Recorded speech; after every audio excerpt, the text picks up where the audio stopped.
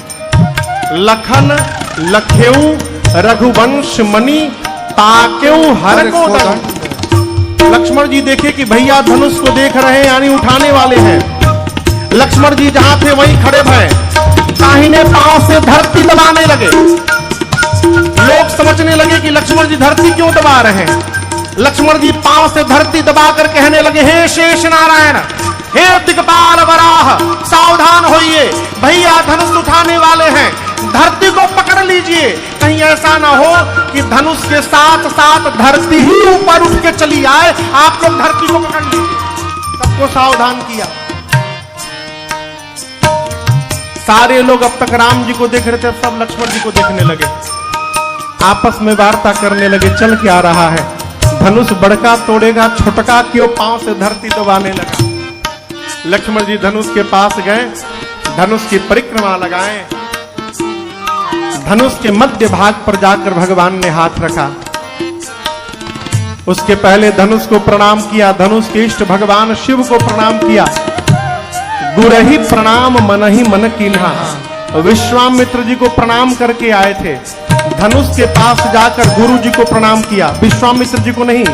अयोध्या में बैठे गुरुदेव भगवान वशिष्ठ जी को प्रणाम किया, मन ही मन प्रणाम करके भगवान ने धनुष के ठीक मध्य भाग में अपना हाथ रखा।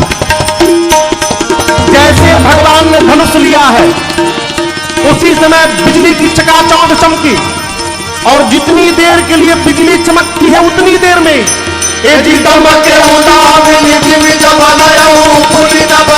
मंडल समभयौ देख चढ़ावत खेच कगाढ़े काहू न लखा देख समथार कई छन राम माध धनु तोला हरे भुवन धुनि घोर कठोरा हरे भुवन धुनि घोर कठोरा हरे भुवन धुनि घोर कठोरा हरे भुवन घोर कठोरा आदि बजु मारग चले कंकर रहे कंकर डोल वही आई खोल खून सुरय सुर मुनि कर कान दीने सकल विकल विचारहि हो दंड खंड राम तुलसी जयति वचन उचारहि आ जयति वचन उचारहि आ जयति वचन उचारहि। जितनी देर के लिए बिजली चमकती है उतनी देर में ही भगवान ने धनुष को लिया, झुकाया, प्रतंचा चढ़ाया, तोड़ दिया, कोई नहीं देखा। धनुष के टूटने की ध्वनि इतनी तीव्र थी, पूरा ब्रह्मांड भर गया। सूर्य नारायण धनुष यज्ञ देखने आए थे, आवाज सुनकर सूर्य नारायण के घोड़े पटक कर भागने लगे। आकाश में, धरती में शेष वराह दिक्पाल धूरी पर कलमला उठे। बीच मृत्यु लोक में सुर मुनि मनुष्य असुर सब कान बंद कर लिए, पूछने लगे ये ध्वनि कैसी आई, क्योंकि दिखाई किसी को नहीं पड़ा। गोस्वामी जी कहते हैं राम जी ने शिव जी के पिनाक को खंड खंड कर दिया। बोलिए सियावर रामचंद्र भगवान की जय।